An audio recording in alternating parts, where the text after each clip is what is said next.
Welcome to the Science of Gratitude podcast. I'm your host, Dr. Valérie Mukanga, and each week we'll explore how gratitude transforms our lives through powerful stories and insights. Let's dive in. Hello, friends and family. This is your host, Dr. Valérie Mukanga, and I am here to talk to you about a story that I wanted to share. But before I do, I want to let you know that I'm so grateful for you. Thank you for tuning in week after week to listen to what we have to say, to what the guests have to share. Thank you so much. Before I start with everything, I wanted to respond to the question that I often ask my guests. And that question is, what does gratitude mean in your own terms? So to me, gratitude is being thankful, simply being thankful for everything that you have and everything that you will have as well that has been promised to you. And that being said, the number one person that I am very, very grateful for is the Lord Himself. The Lord Himself, because without Him, there's nothing that we can do, nothing we can accomplish.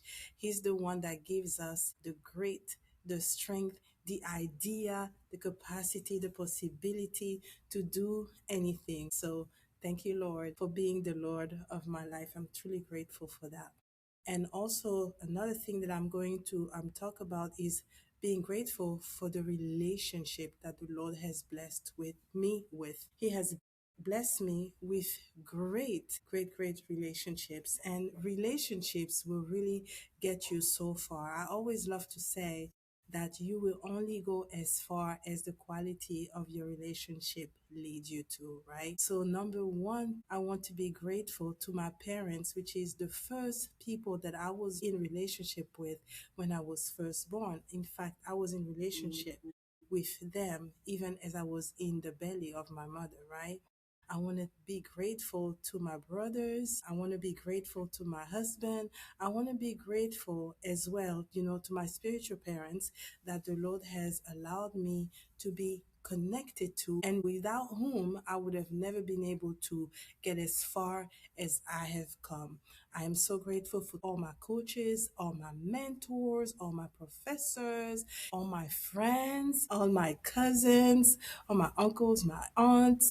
I am grateful even to the nephews and the nieces that I have, the god kids and all of that, because, those relationships are truly what enriches us. I also want to not forget to be grateful for all the employees that we have at Healing Wings Dental, and also the patient that trust in our care.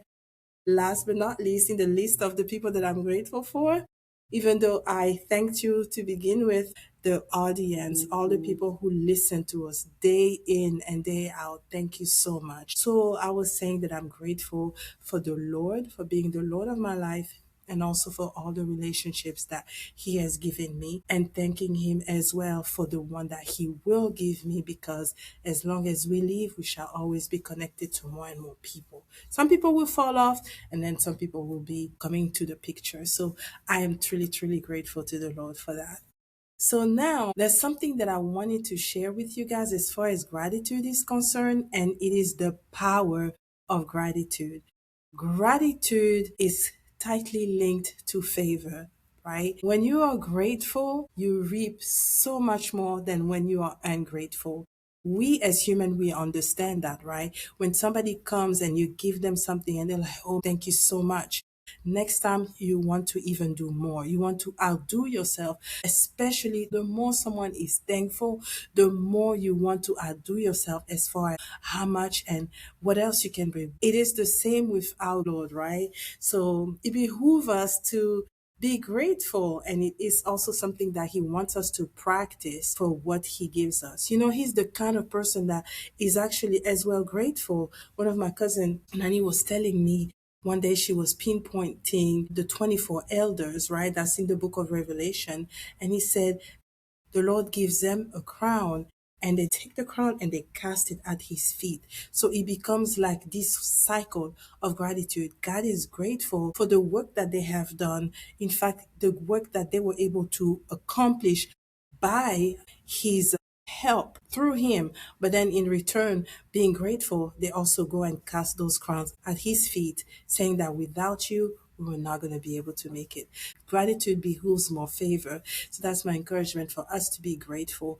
Be grateful, be grateful, be grateful. So now to the story. And the story today is tightly linked to promises. God can give you a promise in many different ways. Someone may hear it, someone may see it, someone may be told by someone by ways of prophecy, maybe, or through reading the word of God, and like a word, jump at you.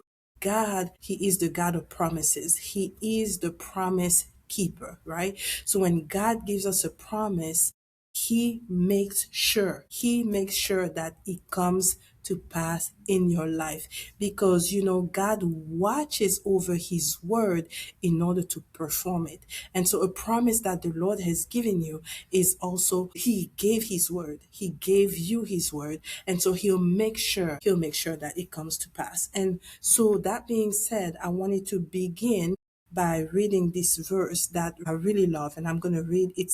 He went to watch and see what the Lord was going to do.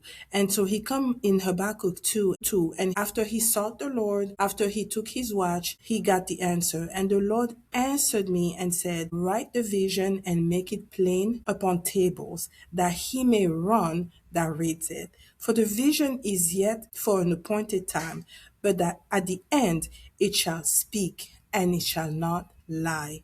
Though it tarries, wait for it, because it will surely come. It will not tarry. So that's where I wanted to begin. And for my story, it's the story of my calling and how we came about with the help of the Lord, and all the relationships and everything that He put before us. We were able to open Healing Wings Dental. So I have said it many times. If you have not watched any old episode where I'm talking about my testimony of how I got called into the world of dentistry, I recommend you to go and listen, but I'm just going to say it here in a few words. So I had graduated from a dental school. I always wanted to be a physician, but God had other plans. So He deterred me by what I believe to be an advice that was ill brought to me. And that really made me go to a time where I was really confused as far as what I wanted to become.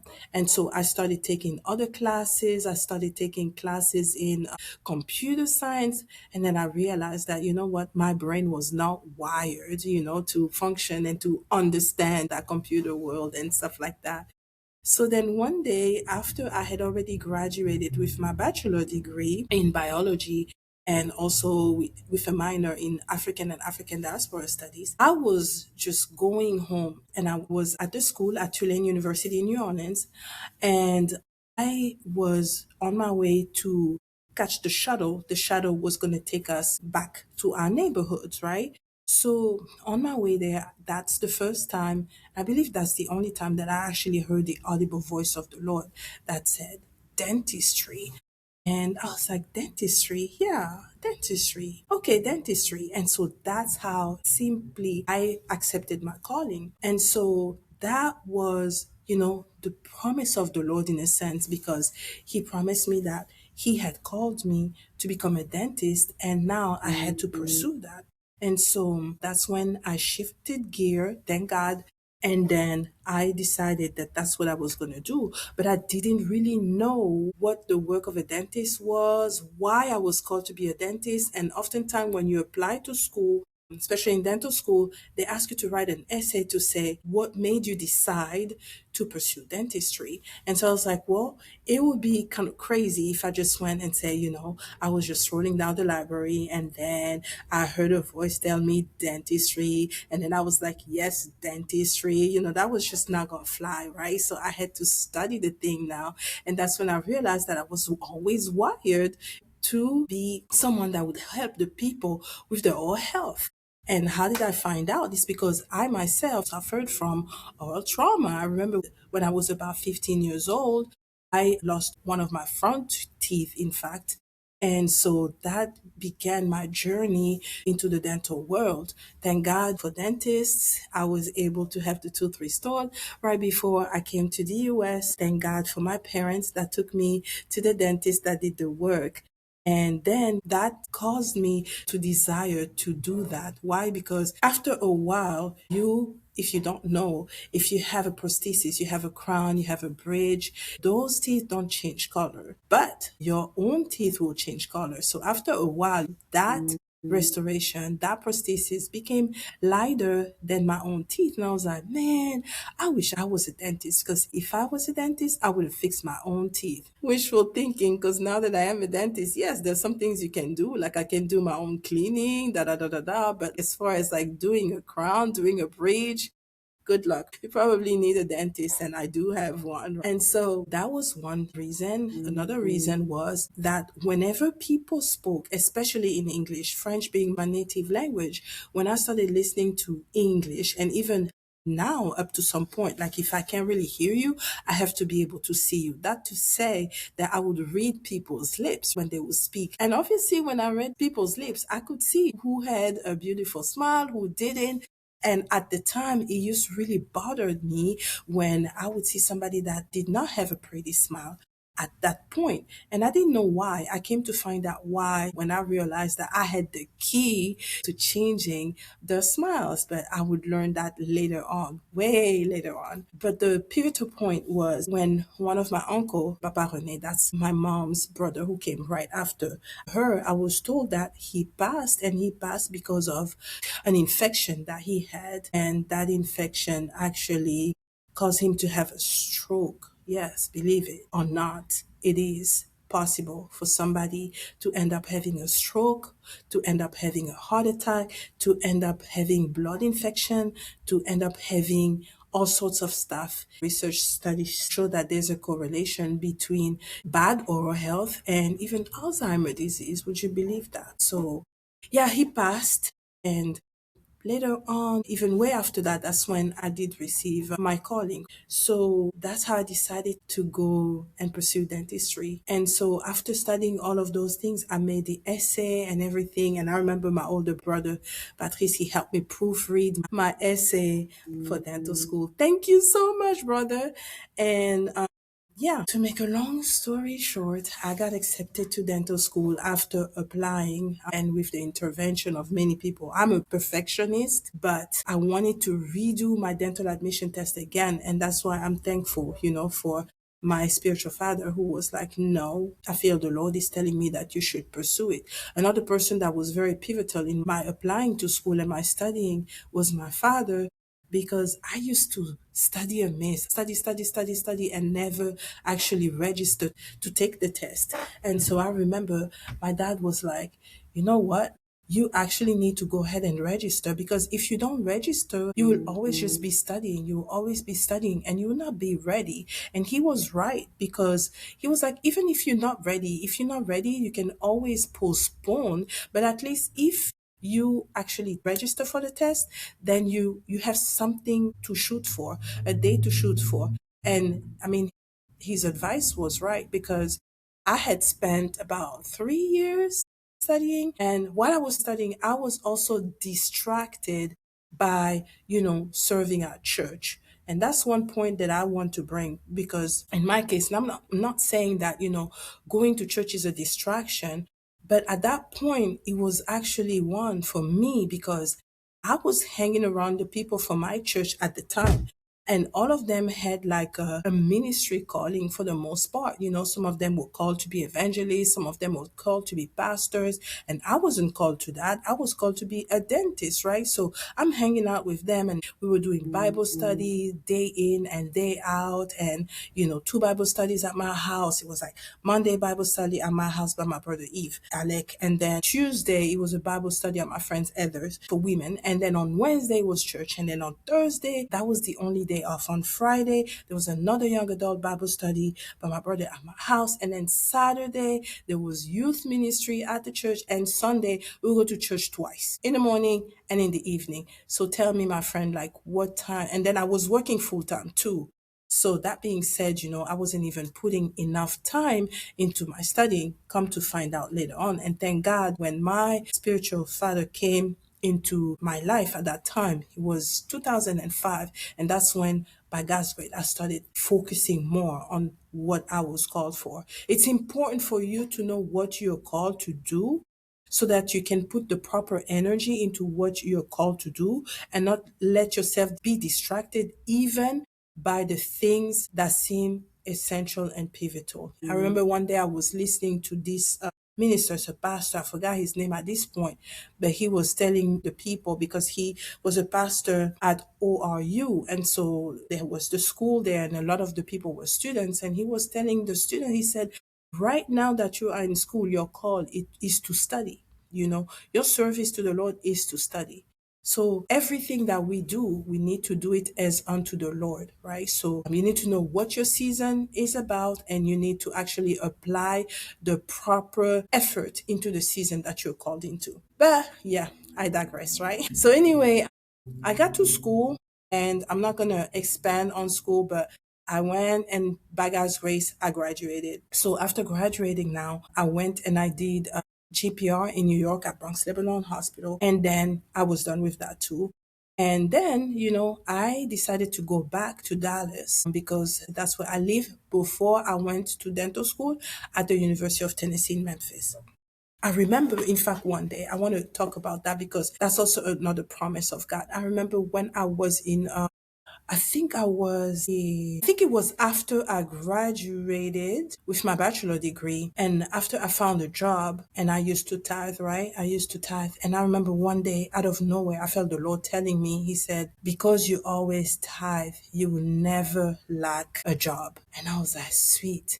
And to tell you the truth, that promise that the Lord gave me has been true in my life. And I thank God for that because, as I said, He's a promise keeper. He's the God of promises. Whatever He promises you, He has all the capacity, all the will, all the desire to make sure that you see it in your life, right? And so, right before I finished my residency program at Bronx-Lebanon Hospital, BLH, right? I had one of my friends. She's a pediatric dentist. And so I contacted her and we were just casually speaking. And we went to the same school at UT Memphis. And so she was like, oh, I work in this one place. And me, I was actually starting to look or I needed to start looking for a job knowing that I was going to leave New York and go to Dallas, right? So now we're casually speaking and she's like, oh, I have this position in this company, but I'm actually going to school to become a pediatric dentist. And so it's a pedodontist is the formal word. And so I need someone to replace me because my contract is not yet finished, but I was told that if I can find somebody that can replace me, then they would freely let me go. Because obviously, if you're under a contract, you have to finish the contract before you can leave. So they gave her that leeway. And so she was talking to me. I was like, well, I can go for an interview. And I was looking like I was looking for a job. I was like, Lord, where do I start? Where do I start? So I booked my hotel and then off I went to Dallas. I remember I was at the Sheraton Hotel and man, I mean, it was nice, right? So that day when my interview came, I dressed and everything and I went to the interview, spoke with them, and right then and there on the spot, I was given an opportunity to actually become a dentist on staff. So right after I finished with Bronx, Lebanon, I went on for a short vacation in Canada. And when I went back, I actually assumed my position at the clinic where I was, replacing my friend Dr. Venetia. Shout out Dr. Venetia Lockhart. And then she went to Howard University. So that's how I got my first position. As soon as that position ended, I wanted to go somewhere else. I didn't really want to pursue, and I went to another company. And honestly, it was like you finish on Friday and on Monday off you go and you start the next position. And then I did 1 year there. And then after that, Same thing. I finished that on a Friday. On the Monday, I was in another company. And then the same thing happened again. As soon as I was done with that third clinic, that's when I actually shifted into my own. But I want to rewind. I want to go back and talk about how that came about. I always knew going to dental school, I always knew that I would want to open my own practice. And so that was a promise that was given to me, but by an impression. It's something that I just knew. I just had that knowing that I would just open my own practice that would not work for people forever. I wanted to start in other clinics that were owned by other dentists, and then after that open my own. I just wanted to get that experience, right, before I ventured into ownership. So I just knew, and so that's that promise, right? So when I was in the second clinic where I was working, so the second contract that I assumed, towards the end, my spiritual father started telling me, you need to start thinking about opening your own practice. And so it's like, write the vision and make it plain, because even if it takes a long time, it will surely come to pass. Right? So write the vision. And that's my encouragement for you today. Because the promise of God, I'm telling you, you can bank on it. Like, it's solid. Like, it will not fail, because God cannot fail. He watches over, you know, his word to make sure it comes to pass. So I am actually at this company, the second company I was in. He started talking to me about thinking about opening my own practice. But there again, I missed it. I actually went into another contract. And then after that, the word of the Lord was the same. So towards the end, I was just casually like, there was somebody that came in the office and where I was going, right? It was like one of the reps by a company. He came to do something, but while he was in the break room, I was there, right? I was eating, and I needed to take some CE courses. So as I wanted to take some CE courses, he came and he said, "Oh, you know what? There's like a conference, the Greater Southwest Conference. It's a conference for dentists." And over there, I knew that's where I usually went to get my CE courses, continuing education courses. But I didn't know that they were going to have that conference. I think it happened like somewhere around August or something. This is in 2015. So as he's talking to me, I'm like, "Oh yeah, by the way, like I was thinking I need to take some classes. So now, yeah, I'm just gonna go there and take some courses, because we have to have so many credits in order to stay afloat, to keep your license." So I did that. I registered, and then I went to take classes. Mind you, the word of the Lord came that I needed to open my own practice, right?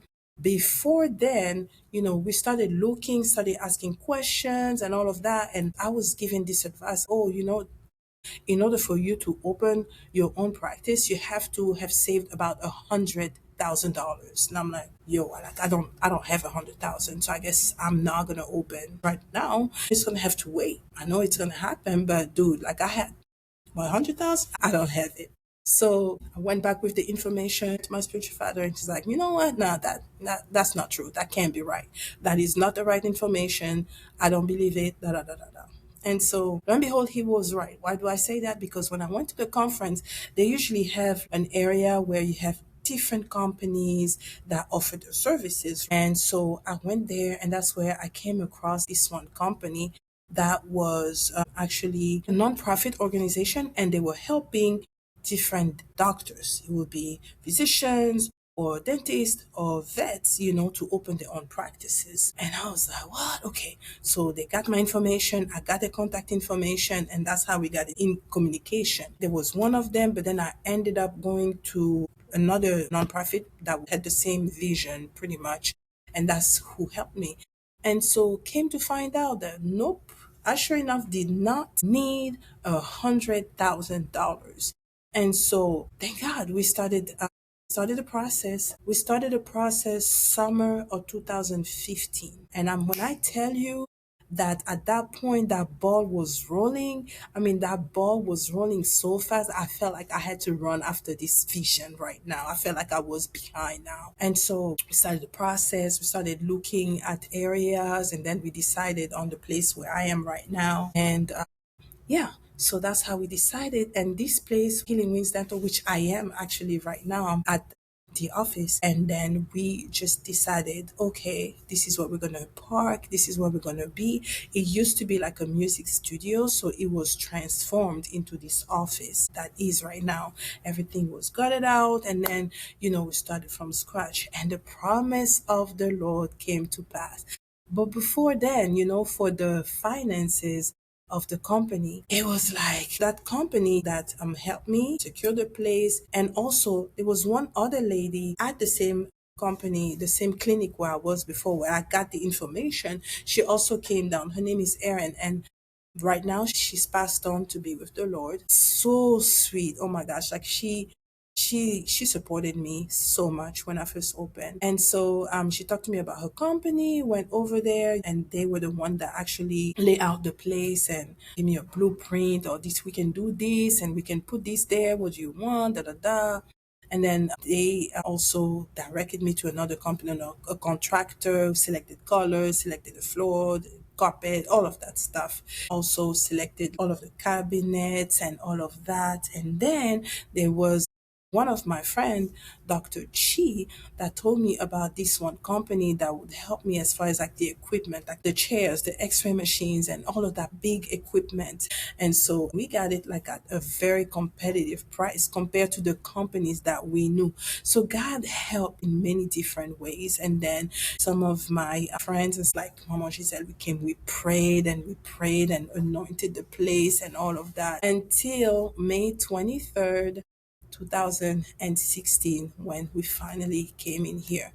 But what I wanted to tell you before I even go there was how we secured the loan in order to build, right? It was with a bank. And then that bank, we had an appointment, like I had an interview with them. Say, for example, it is on a day like today. And then the next day, I had to have an interview with them at 8 a.m. So when I got home the day before, I go home and I get this letter like by the bank. I open it and it's like, we're sorry to tell you that you do not qualify for the loan, for the practice, and these are the reasons. Like, and when I tell you that my heart sank, like, I mean, I was shattered because, like, how is that going to happen? And I was kind of like, oh my gosh, what's going to happen now? But the Lord, when He promises you something, man, even if you feel like the carpet is pulled from under you, listen, you will not be disappointed when God promises you something. He has all, all, all of the capacity to make it happen. And so the next day I decided, you know what? I'm just going to get ready. And then because they didn't cancel the appointment that I had with them, right? The interview that I had with them, they didn't cancel it out. So I woke up and it was at 8 a.m. and I was just like sitting there. And then close to the time I decided, you know what? I'm going to hop in the shower because I want to be fresh and everything. I went and I took a shower and then I got out shortly before 8 o'clock. Got ready really quickly, and then 8 o'clock on the dot, I get a phone call, and it was somebody from the bank on the other line. They were like, "Hello, can I speak to Dr. Valérie Mukanga?" Like, this is she. And then, yeah, so they asked me simple questions. You know what I'm saying? Like, do you have this? Do you have that? What's your vision? Da, da, da, da, da. So when I tell you that that interview did not even last 5 minutes, they were like, well, everything is good. You got granted the funding. And yeah, I was like, so then what was that letter about? A clear distraction. Like, I was just like, I couldn't believe it.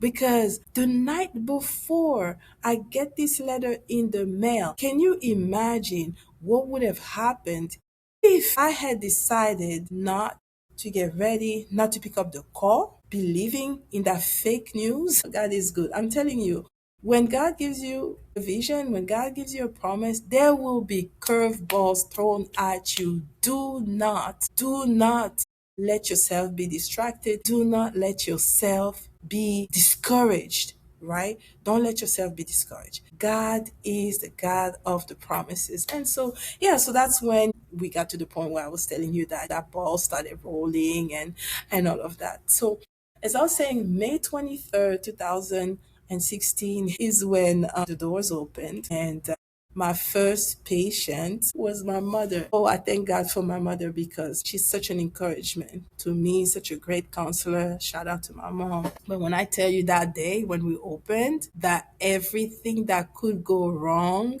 went wrong. And I was just so glad that she was the one that was the first patient. And so basically, yeah, we troubleshooted everything. But then after that, things got better. And the promise of God, I tell you, it's something you can bank on. God is not short of possibilities and ways to make the promise that He has given you come to pass. And so now it has been 10 years since we've been in business. I am sitting here in the promise of God. I am sitting here in the calling of the Lord that He has given me. You know what I'm saying? Because when He gave the prompting, when He spoke His word, I was able by God's way to take heed and actually to follow through. I decided to start studying and then made it happen. There were so many curveballs. There were so many sort of distractions. As I said, even the things that you think are good things can be a distraction. You have to know. And then just opening and being in this place, in the place that we prayed for, the place that we wrote about, the place that we, cried about, It wasn't easy. It's still not easy, but God is still here. And so that's where I wanted to stop today because the story keeps on going. But I mean, you got to stop at some point, right? So that's what I wanted to talk to you. I wanted to really encourage you. If you have a vision, if you have a promise from the Lord, listen. The reason why, like I came to think about this, the reason why God gives us a promise to begin with is so that we can have something to hang on to when things get rough, because things will get rough. Because in Habakkuk, he said, write the vision and make it plain. Write a vision so that people can run with it, right? So the people here that work with me, they're running with the vision that the Lord gave. So you need to write it down and make it as clear, as sharp as possible so that other people can also run with the same vision, understanding and knowing where we're going, right? And what needs to be done. But he adds this Christ said, though it tarries, it will not fail. Why does he say though it tarries? Because it will tarry. Like sometimes like, God, if you've forgotten, like when the word's going on. Because when God gives you, for the most part, like there are only a few things, honestly, if you think about it, think about your life and all the things that you wanted to do, all the promises that you have received, most of them will take a long time before they come to pass, right? I know you agree with me because, I mean, I have noticed that to be true. So don't get distracted. Don't get discouraged. Don't give up. If God has promised you something, even though it takes a long time, even if it takes 20 years, takes 30 years, you know, it will come to pass. And some of them you will enjoy in your lifetime. So that was my encouragement for you today. That's the reason why we need to be grateful for the promises of God. I was saying to be grateful for the things that we don't see yet, for the things that have not yet happened. Just be grateful because when God sees that you're thanking Him for the things that He promised you, that you don't even see yet, because you have faith that it will happen, then the Lord is like, look at my child over there. I'm so proud. And then He'll make it happen because He knows. He watches over His word, like He who is hovering over His word to make sure it happens in your life. Okay? So if you have a promise, hang on to it. Though it tarries, it will surely come to pass. All right. This was your host of the Science of Gratitude podcast. I'm so grateful that you were able to listen up to now. If you love this story, please don't keep it to yourself, okay? I put myself out there just so that God can be glorified, so that you can find some sort of inspiration into what I was saying. Be that person that is grateful, even in the things that you don't see yet, even in the things that have not yet manifested in your life. And honestly, it will actually make them come closer to you because God is going to be like, this person is grateful for what I told her, what I told him that I'm going to do. And they're already grateful for that. That person really believes in me. And so God makes sure that it does happen in your life. So if you like this episode, share with somebody else that can be helped, with this story. my little story, and you may like. Please, if you have questions to ask me, don't hesitate to ask. We'll do our best to answer them. And also subscribe if you haven't subscribed yet. Okay, just press on that bell, and then also you can make it so that every time there's a new episode you can be alerted and you can watch. Okay, so that being said, you be blessed, and you be blessed again, and we will see you next week. Take care. Bye. Thank you for listening to the Science of Gratitude podcast. If this episode resonated with you, please subscribe, share it, and leave us a review. Your support helps us keep spreading the power of gratitude. And until next time, stay grateful. God bless you.